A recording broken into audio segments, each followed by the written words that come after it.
Fala galera, Christopher aqui, vamos então para mais um vídeo e nesse vídeo nós vamos falar sobre um fundo diferente, um fundo que eu tenho certeza que você talvez não conheça. Estamos falando de um fundo do segmento diferenciado, só trabalha com imóveis que serão alugados para inquilinos da área de saúde, ou como eles preferem dizer, healthcare, certo? Estamos falando aqui do TJKB11, mais um fundo da BR Capital, que é a mesma gestora do FATN11 que falamos no vídeo anterior. Então, é sobre esse fundo que nós vamos falar nesse vídeo. Se você quer saber tudo sobre esse fundo, que eu acho que é um pioneiro de forma diversificada na área de saúde, fique comigo até o final, saiba tudo sobre o ativo e depois sobre a minha opinião no final do vídeo. Vamos ver.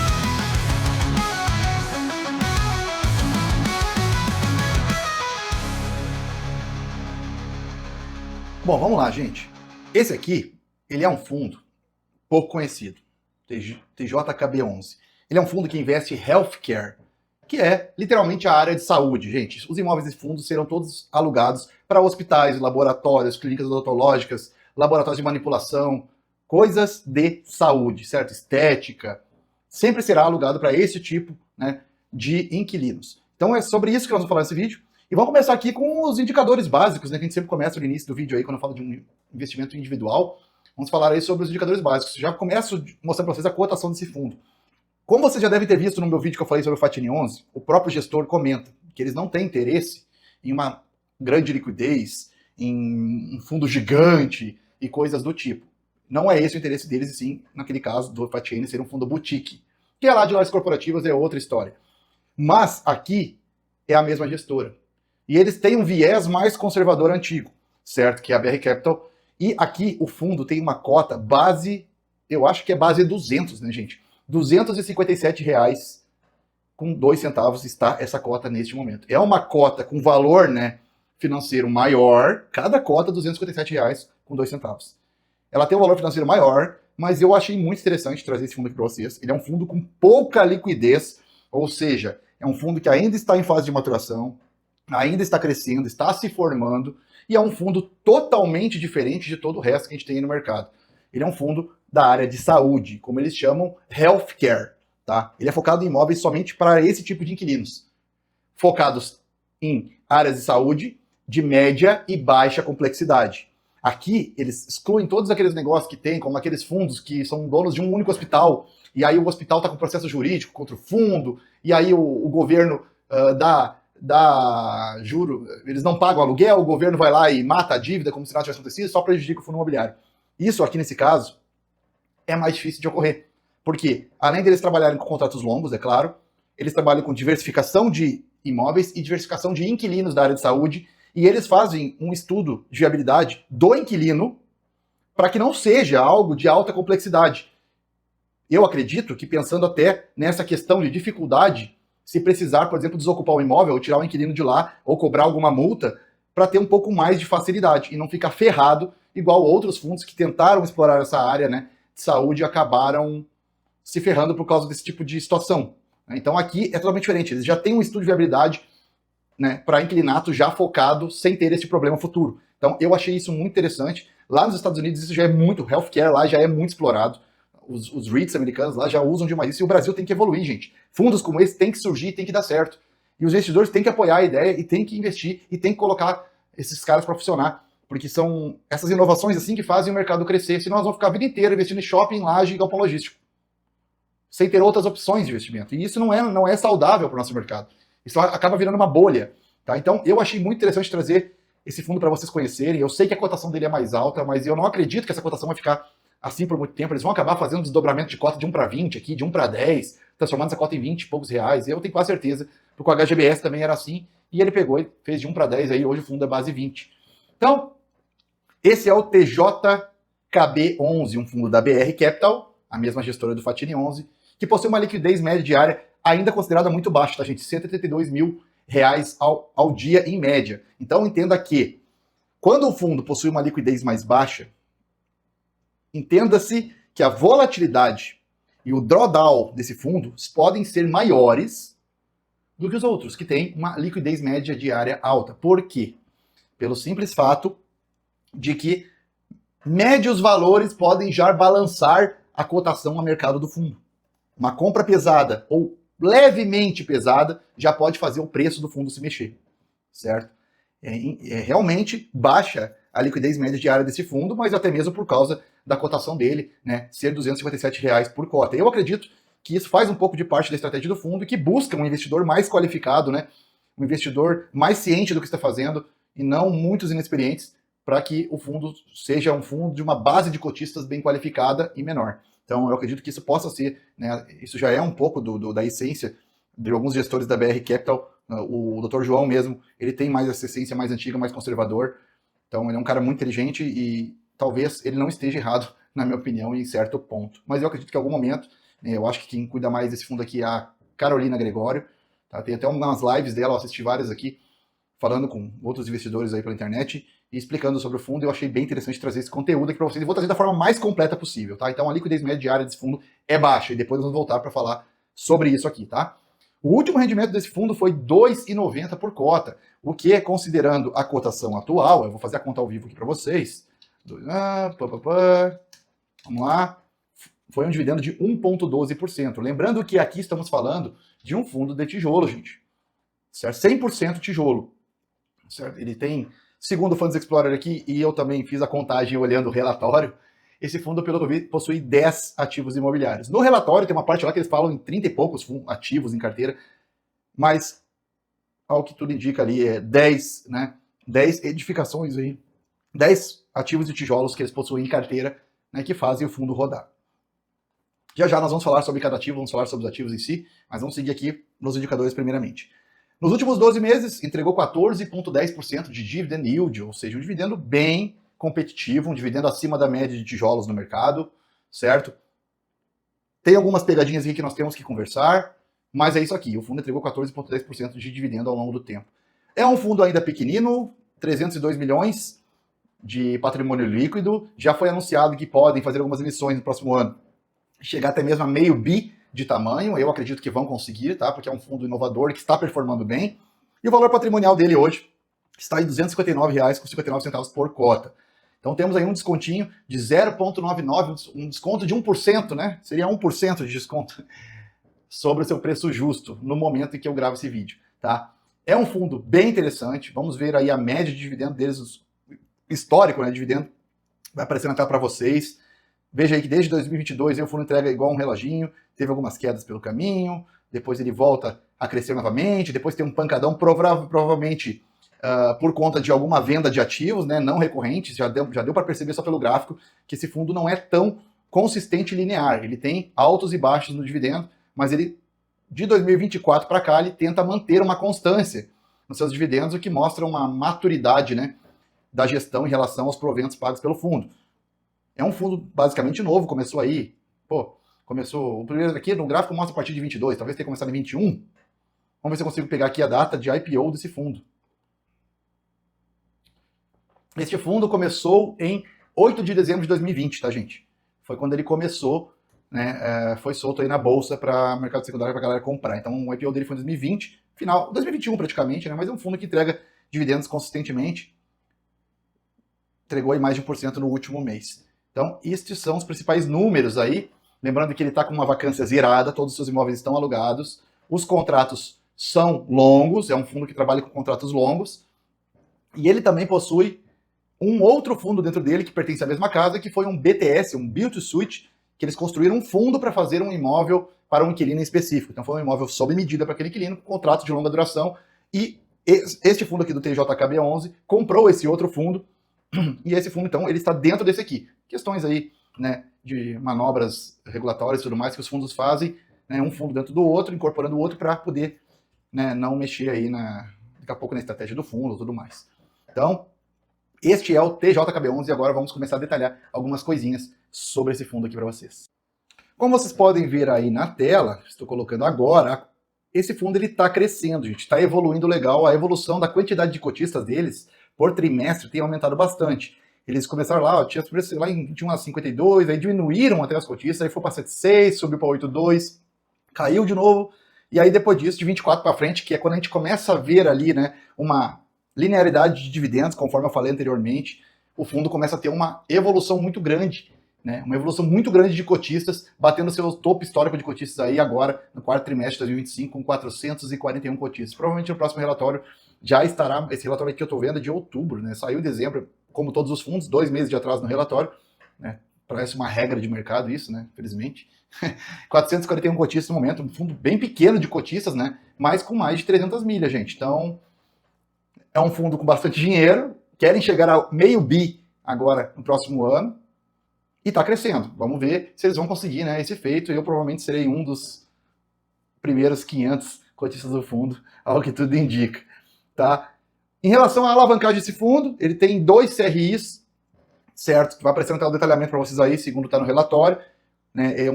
O fundo tem aí em ativos 325 milhões e tem 21 milhões em dívidas, tá? Via CRI. O que eu não gostei muito são as taxas desses CRIs, tá? O primeiro, certo, que seria de 10 milhões ali, ele é CDI mais 4,35, gente. Eu achei meio alto, é um CRIzinho de middle para high yield, correto? CDI mais 4, gente, tá falando de quase 20%, tá? Não é brincadeira, não.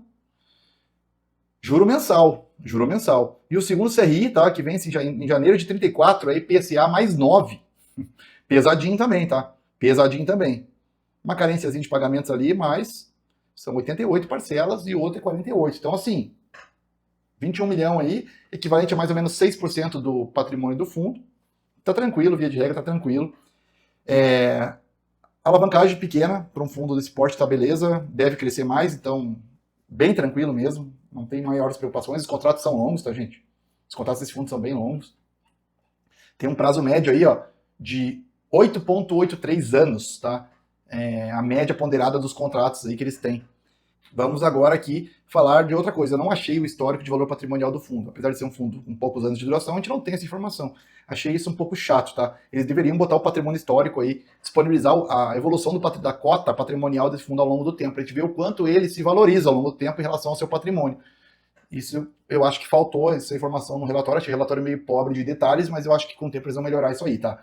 Mas eu consegui, através do Status Invest, gente, pegar a evolução do patrimônio líquido. Vou colocar na tela para vocês. Então a gente vê que desde 2021 o patrimônio líquido do fundo cresceu, tá? Então o fato dele crescer, naturalmente, a gente tem uma noção de que o patrimônio do fundo, o valor patrimonial deve ter crescido também ao longo do tempo de forma consistente, porque é meio que casado o patrimônio líquido do fundo, né? O fundo está crescendo, naturalmente a cota patrimonial deve acompanhar isso, correto? Então aí para vocês uma informaçãozinha a mais para ver se a gente consegue agregar, né, para vocês aí. Agora, para não se tornar uma coisa muito complicada, até para mim mostrar para vocês aqui, ficar enchendo de edição o vídeo, vou mostrar minha tela aqui, onde nós vamos aqui no relatório operacional dar uma olhada em relação aos seus ativos, tá? O fundo hoje, tá, ele possui em 3 estados, os seus ativos espalhados por 3 estados. Pelo que eu vi, são 10 imóveis diferentes, tá? De grande porte, em grande parte deles. 33% dos imóveis, né, da ABL, no caso, né, estão em Santa Catarina, certo? Que estão locados para o centro de tratamento de óleos e o respectivo estacionamento, que também ganha dinheiro, né? Localizados em Joinville, no estado de Santa Catarina. Então, esse fundo, 33% dele está no sul. 12% estão nos imóveis do Rio de Janeiro. 12% da ABL, certo? Da área bruta locável do fundo. E o restante, que são aí 55%, segundo o relatório, estão localizados na cidade de São Paulo. Aí aqui tem um mapinha, né, como vocês estão vendo na tela. 11% Pompeia, que é aquele imóvel que é via outro fundo, que é o BRC2, né? 3% no Itaim Bibi, Jardim Paulista, Vila Mariana 11%, na Vila Olímpia 1%, 14% Santa Amaro e Tatuapé 15%. Uma região bem centralizada aqui e bem localizada de São Paulo, né? Vamos ver se a gente acha aqui, já tinha falado sobre os resultados operacionais aqui do fundo, resultados, né, financeiros. Vou passar para baixo aqui. Aqui os ativos do fundo, gente. Eu vou aproximar a tela que vai ficar melhor para vocês. Aí, ó, 1.200 metros quadrados no Jardim Paulista, contrato aí até 2033. Avenida Brasil, no Borba Gato, em Santo Amaro. Mais outro aí de 5.900 metros quadrados, bem grande esse prédio, né? Vamos ver, tem outros aqui, ó. Na Vila Mariana, 4.500 metros quadrados, contrato até 2033, índice de ajuste IPCA, eles são focados em inflação, né? No Tatuapé é um prédio bem grande também. E esse aqui, o edifício Mykonos, na Vila Olímpia, 572 metros quadrados. Interessante. Interessante. Até 2030 também corrigido por IPCA. Aí vem o ativo gigantesco aqui, né? 10 mil metros quadrados. Esse aqui foi 3 mil metros quadrados, quase 4 mil só de estacionamento, gente. E também o Centro de Reabilitação e Retaguarda aqui, né, em Pompeia. Em São Paulo, bacana. Esse aqui que foi feito, né, para o inquilino, que foi feito via outro fundo, né, que é o BRC3, para esse inquilino especificamente. É um prédio de 4.700 metros quadrados, interessante. Esse aqui foi adquirido em Joinville, né, um baita edifício, mais de 10 mil metros quadrados. E também tem esses dois aqui no Rio de Janeiro, que é a Oncoclínicas e o Instituto de Educação Médica, na Barra da Tijuca. Imóveis, você vê, imóveis de alta qualidade, né, gente? Imóveis muito bons. E, pô, a Barra da Tijuca é um dos melhores lugares da capital do Rio de Janeiro, tá, gente? Ah, mas o Rio de Janeiro, imóveis do Rio de Janeiro. Gente, Rio de Janeiro não acabou. Rio de Janeiro ainda é um dos pontos imobiliários principais do Brasil. Depois de São Paulo é lá, gente. Não tem mistério. Não tem mistério. Tá passando por um momento aí de segurança complicada e duvidosa, mas é o Rio de Janeiro. Ainda é o Rio de Janeiro e o Rio de Janeiro tem seu valor, gente. Vamos falar a verdade, né? Pô, não pode cair nesses papos de influencers aí. Rio de Janeiro tem seu valor pro Brasil ainda. Tá? E em questão imobiliária, vale muito. Então, dois complexos bem interessantes na Barra da Tijuca, que é um lugar super valorizado do Rio de Janeiro. Certo? Então, esses aí são os imóveis do fundo, tá, gente? Então, vou voltar para mim agora. Galera, coisa louca. Eu fui editar o vídeo hoje, né? Foi gravado ontem, fui editar agora. E eu vi que eu pulei a parte dos resultados financeiros do fundo. Então, para complementar o vídeo, vamos... Tá com uma outra camiseta aqui. Mas vamos completar aqui, né, cara? Eu não posso deixar vocês sem essas informações. Gente, o resultado e receita, tá, do fundo foi 4,2 milhões, segundo o último relatório. Tá? A receita recorrente de locações foi 2,7 milhões, gente. E o ganho de capital foi 1,27 milhão. Então aqui eles deixaram claro, e está bem descrito o resultado, né, que apesar do rendimento distribuído de 2,90, 1,27 milhões do resultado dos 4,2 foi através de ganho de capital. Isso, gente, é uma diferença boa em relação ao resultado real do fundo, tá?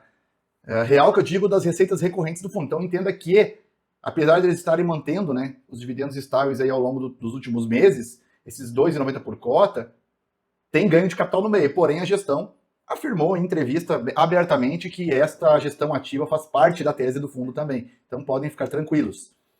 Certo? A receita recorrente, que é o core do fundo, foi 2,7 milhões. Certo? E eles também têm 152 mil de receita que veio do BRC3, né, que é um investimento no outro fundo imobiliário que pertence à casa, que está 100% investido pelo TJBK aqui que a gente está falando, tá? Que são 100% de ocupação, contratos atípicos, reajuste por IPCA, IGPM e tudo mais. É o motor do fundo, tá? O que sustenta o dividendo, mesmo sem ganho de capital, é essa receita recorrente, que vem daquele fundo do BRC, né, que é o imóvel lá de Pompeia, e os 2,7 bilhões que eles recebem todos os meses. Isso é a parte recorrente. Quase 3 bilhões da receita é recorrente, então isso todos os meses terá. O dividendo pode cair um pouquinho, mas continuará num bom patamar, digamos assim. Tá? A receita não recorrente, vou falar um pouquinho aqui rapidamente, estou aqui traduzindo para vocês, né, aquela parte do balanço financeiro do fundo. Tá? Receita extraordinária, que é a não recorrente, tá, gente, que não faz parte dos aluguéis. O ganho de capital foi de 1,7 milhões, 1,27 milhões. Qual foi a origem, né, desse ganho de capital? A venda dos ativos que foi feita em outubro de 24, que está sendo recebido parceladamente, tá? Foi recebido parcelado, e aí ainda restam parcelas a receber. Então o fundo ainda pode segurar por mais tempo sem fazer outros ganhos de capitais, este rendimento por conta dessas parcelas que eles ainda têm a receber, certo? Esse ganho, ele melhora o resultado do fundo e ajuda a manter o dividendo mais elevado, gente. Mas não deve ser projetado nunca por você, cotista, como um rendimento eterno, certo? Foca nisso, tá? É um ganho temporário, que pode mudar para cima ou para baixo, assim que essas parcelas terminarem, correto? Entenda que isso não é um erro do fundo, está sendo mostrado nos relatórios, então você não pode reclamar depois que baixar o dividendo e querer vender a cota a qualquer preço. Houve um aumento pontual nas despesas, 483 mil de aumento, certo? Quais foram os motivos? Vou ter que colocar para vocês, eu estou detalhando tudo na tela para vocês. Atualização da parcela de preço de aquisição, então entra como despesa financeira, isso aí, certo? A primeira parcela dos laudos de avaliação, todo ano eles têm que pagar, né, pelo laudo de avaliação dos seus imóveis, pelo menos uma vez por ano, isso tem que ser feito. Então a primeira parcela do laudo, que é um custo regulatório recorrente uma vez por ano. Tranquilo também, nada de assustador.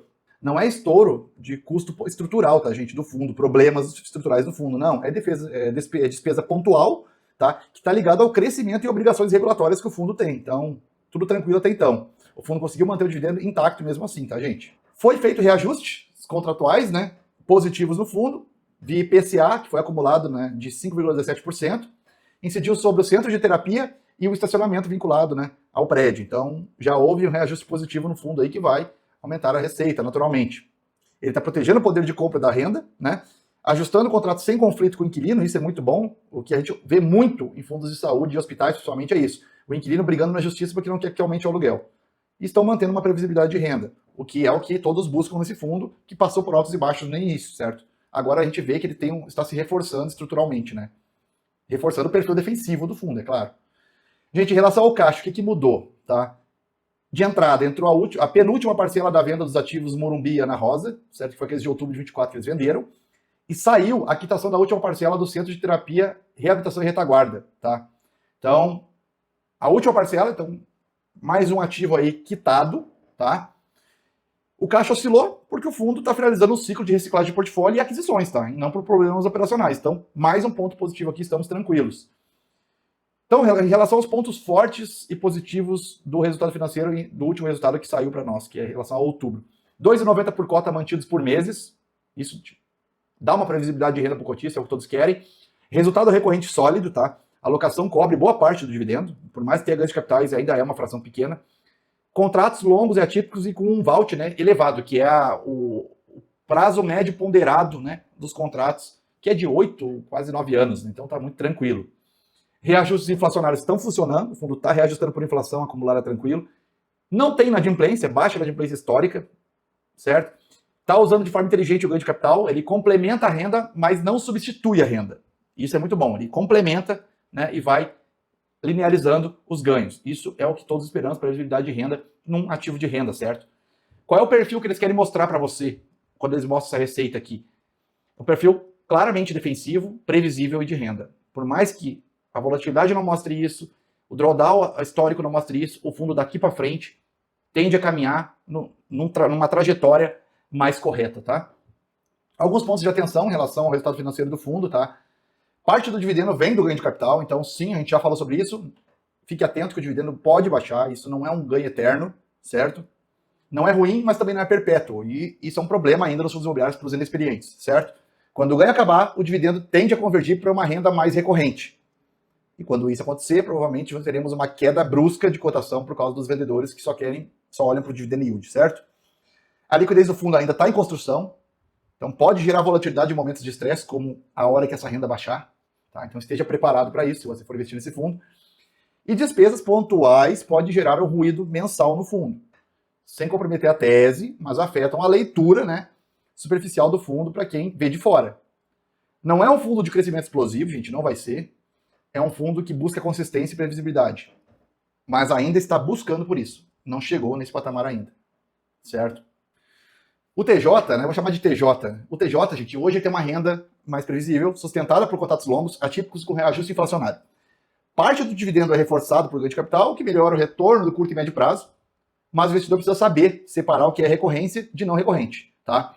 Não é um fundo que busca emoção, tá, gente? É um fundo para quem busca previsibilidade e proteção de renda. Beleza? Então, aqui eu resumi para vocês, né, o demonstrativo financeiro do relatório deste último mês que foi liberado para nós. Agora, prosseguimos para a conclusão do vídeo. Galera, agora vai aparecer para vocês aí na tela o gráfico de total return, né? Quanto que esse fundo já entregou para os seus cotistas de rentabilidade ao longo do tempo. Ele entregou incríveis 45%. Esse fundo praticamente performando aí, nesses poucos anos de existência, já entregou já entregou um retorno bem interessante. Quase 50% de total return, que é a valorização da cota mais dividendos, certo? Porém, vamos agora para outros gráficos que eu vou mostrar para vocês na tela. O que vocês estão vendo aí é o gráfico de volatilidade desse fundo. Isso conta desde lá de trás até agora. E esse gráfico de volatilidade mostra que ele tem 27,22% de volatilidade em média. Gente, isso para um fundo imobiliário não é uma volatilidade natural. É uma volatilidade, sim, considerada alta, certo? Para um fundo imobiliário. Fundos mais previsíveis e tijolos mais estabilizados costumam ter entre 10% e 18% no gráfico de volatilidade média, certo? Picos de volatilidade como esse nos mostram o quê? Momentos de incerteza, notícias relevantes, mudanças de expectativa, ou o que no caso desse fundo é o que aconteceu ou deve acontecer, baixa liquidez, na minha opinião, certo? A volatilidade ela não está estruturalmente estável, o que isso sugere que o mercado ainda não tem um consenso claro sobre o valor justo do fundo. Na minha opinião, isso aconteceu por conta da liquidez baixa. vendas um pouquinho maiores, compras um pouquinho maiores fazem o fundo ter uma volatilidade muito grande, certo? Ele, por enquanto, ainda não é um FII tranquilo. Mas, como mostrei lá atrás, nos próprios dividendos você já vê uma estabilidade maior do fundo a partir de 2023, 2024, onde ele começa a estabilizar seus dividendos, a base de cotistas, como você viu, começa a subir de forma drástica, é uma subida íngreme, certo? E isso, para quem sabe o que está fazendo, pode ser algo bom, e para quem não sabe, isso pode ser algo ruim. Então saiba que esse fundo está crescendo, ele é um fundo no início, ainda em base de estruturação e de solidez, e não tem uma liquidez alta, uma liquidez baixa. Isso vai fazer a volatilidade do fundo balançar e não tem jeito, certo? Esse outro gráfico que você está vendo agora é o drawdown. O que é o drawdown, gente? São momentos de baixa que o fundo tem, certo? Esse gráfico mede o drawdown máximo do fundo. O que é o drawdown? É a queda máxima do fundo a partir do último topo até o fundo, certo? E esse drawdown é atualmente de menos 1,82%. Durante a trajetória desse fundo, até o momento que eu estou gravando esse vídeo, ele teve drawdowns aí de quedas profundas, de menos 15%, de menos 18%. Para um fundo imobiliário de tijolo, com contratos longos, é no mínimo estranho um negócio desse, você não acha? Então é um longo período afundado aí. Recuperação foi gradual nos últimos meses agora, porque o fundo começou a se estruturar melhor e começou a ter uma base de cotistas crescentes. Isso ajudou bastante o fundo, e quanto mais gente comprar, melhor o fundo vai ficar. Tá? Esse fundo ele machucou cotistas no passado, mas acredito que a base de cotistas desse fundo seja uma base bem qualificada, até pelo preço da cota. Então são pessoas que sabem provavelmente o que estão fazendo. Tá? Hoje o fundo está bem próximo do seu topo histórico, e o drawdown atual é bem pequeno. O que é isso nos mostra? O sinal de recuperação estrutural do fundo, certo? Uma leitura que eu fiz aqui para você desses cenários, baseado no que eu estou vendo hoje, tá? É que o risco já se materializou no passado. Então, assim, o fundo agora está num outro cenário. Ele já passou da arrebentação e agora ele começa a nadar em mares mais calmos, certo? Ele já passou daquela parte cheia de onda, turbulência e tudo mais, ali quando está atravessando a arrebentação do mar. A parte do medo, eu acho que já foi precificada, tá? Mas isso não elimina novos drawdowns, tá? Até porque hoje no Brasil você tem uma ideia de que fundo imobiliário tem que ser sempre a mesma coisa. Tem que ser sempre logística, tem que ser sempre laje corporativa. É só você ver os analistas de mercado falando aí, cara. Eles são apaixonados pelos mesmos fundos sempre. É só galpão logístico, é só HGLG, é só MXRF de papel, é só alguns fundos high grades ali, o fundo residencial não pode se criar, o fundo agro não vai se criar, o fundo de shopping não vai, de hotel não vai se criar, é só shopping, galpão logístico e laje que existe para esses caras hoje. Por quê? Porque eles vendem recomendação de investimento, então eles vão no básico bem feito. Mas, gente, se os fundos imobiliários não partirem para se transformarem mais parecidos aos REITs americanos, que investem em medicina, investem em áreas, né, de saúde, investem em áreas de esportes, investem em áreas... Cara, tem que ser assim para o mercado se desenvolver. E eu acredito que esse fundo atingiu uma área que tem muita grana e uma área que tem tudo para dar certo. Eu adorei a tese desse fundo, certo? Então, assim, o que é que esse fundo traz? Um preço estável, mas que indica uma questão mais emocional no início, quando o fundo tinha poucos cotistas. Pô, tinha menos de 100 cotistas, gente. Certo? O risco real, mas não é teórico, tá? O momento de hoje é muito melhor do que lá atrás, até porque o fundo está começando a crescer bastante, a sua base de cotistas, e isso vai fazer investidores qualificados virem para o fundo, certo? E ele ainda está naquela fase de construção de confiança. Então esse fundo ainda pode ganhar bastante tração nos próximos meses. Tá? Ele não é um fundo hoje de aposentadoria tranquila, não é aquele fundo para você comprar e esquecer, tem que ficar de olho, certo? Mas para aquela parte da sua carteira ali, com potencial de retorno que você espera, né? Um crescimento, uma pimentinha, pode ser interessante, certo? Essa é a minha visão hoje em relação ao que está acontecendo com esse fundo e a tese desse fundo que eu gostei demais, não vou mentir para vocês, certo?